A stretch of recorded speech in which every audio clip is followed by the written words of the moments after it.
नमस्कार, मैं कनकलता झा। पिछले वीडियो में आप लोगों को ईदगाह से संबंधित कहानी सुना रही थी। मुंशी प्रेमचंद की ईदगाह कहानी, उसके बारे में हम पढ़ रहे थे, जान रहे थे, समझ रहे थे। आज उसी ईदगाह कहानी की आगे की कड़ियों को बांधने की कोशिश करेंगे। आइए पढ़ते हैं कहानी ईदगाह। दोस्तों ने मजाक किया, वह चिमटा क्यों लाया पगले, इससे क्या करेगा। घर आने पर अमीना हामिद की आवाज सुनते ही दौड़ी और उसे गोद में उठाकर प्यार करने लगी। सहसा उसके हाथ में चिमटा देखकर वह चौंकी। यह चिमटा कहाँ था? मैंने मोल लिया है। क्या पैसे में? 3 पैसे दिए। अमीना ने छाती पीट ली। यह कैसा बेसमझ लड़का है कि दोपहर हुई, कुछ खाया ना पिया, लाया क्या चिमटा। सारे मेले में तुझे और कोई चीज न मिली जो यह लोहे का चिमटा उठा लाया। हामिद ने अपराधी भाव से कहा, तुम्हारी उंगलियां तबे में जल जाती थी, इसलिए मैंने इसे ले लिया।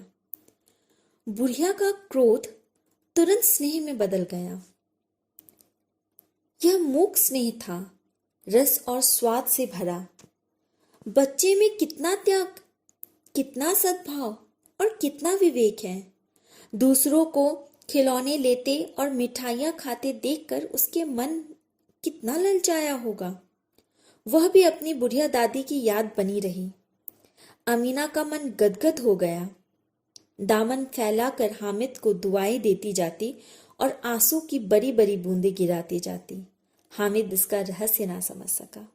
वो छोटा सा बालक आखिर समझ भी क्या सकता था, क्या जान सकता था। हम जैसे मनुष्य भी ना समझ सकते थे उस छोटे से बालक के मनोभाव को। दादी जो बहुत क्रोधित थी, वह अचानक से उसकी बात सुनकर बिल्कुल शांत हो गई कि एक बच्चा बिना खाए पिए, उसने सोचा क्या, दादी की तकलीफ। बाल मनोविज्ञान की ये बेहतरीन कहानी मुंशी प्रेमचंद जी ने हमारे समक्ष प्रस्तुत की है कि जो चीजें हम बड़े नहीं समझ पाते हैं, हम बड़े नहीं कर पाते हैं, वो एक छोटा सा बच्चा बिना खाए पिए, अपने भूख प्यास की परवाह किए बगैर, अपनी भावनाओं की परवाह किए बगैर, उसने किसे ज्यादा तवज्जो दी? अपनी दादी की भावनाओं को, अपनी दादी के हाथ के जल जाने को। बहुत बेहतरीन रचना मुंशी प्रेमचंद जी की। आइए बच्चों, हम कुछ प्रश्नोत्तर इस पाठ से करते हैं और समझते हैं। हम प्रश्नोत्तर पर ध्यान देते हैं। पहला प्रश्न यहाँ जो हमारे समक्ष है वो लिखित भाग से है। ईद के दिन बच्चे क्यों खुश थे? आपको इस पाठ में ही आपको मिलेगा। बच्चे मेले देखने जाने वाले थे, ईदगाह जाने वाले थे, इसीलिए बच्चे ईद के दिन खुश थे। जो दूसरा प्रश्न है, अमीना क्यों उदास थी? ईद का दिन था, अमीना के पास अधिक पैसे ना थे, इसकी वजह से अमीना उदास थी।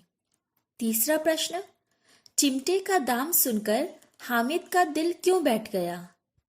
चिमटे का दाम सुनकर हामिद का दिल इसलिए बैठ गया क्योंकि उसके पास उतने पैसे नहीं थे। चौथा प्रश्न, हामिद ने अपने 3 पैसे से चिमटे पर खर्च करना क्यों ठीक समझा? क्योंकि उसे दादी की ज्यादा परवाह थी खुद की मिठाइयों और खिलौनों से। दादी का हाथ जल जाता था, इसलिए उसे चिमटा लेना ज्यादा ठीक लगा। अमीना का क्रोध स्नेह में क्यों बदल गया? अमीना का क्रोध स्नेह में इसलिए बदल गया क्योंकि जो चीजें हम बड़े नहीं समझ पाते, एक छोटा सा बच्चा वो तकलीफ, उस दादी की तकलीफ को समझ पाया। मेले में यदि हामिद की जगह तुम होते तो क्या करते? सोचकर लिखो। तो बच्चों, ये प्रश्न का उत्तर आप खुद से सोचकर लिखेंगे कि हामिद मेले की जगह, मेले में हामिद की जगह आप होते तो क्या करते।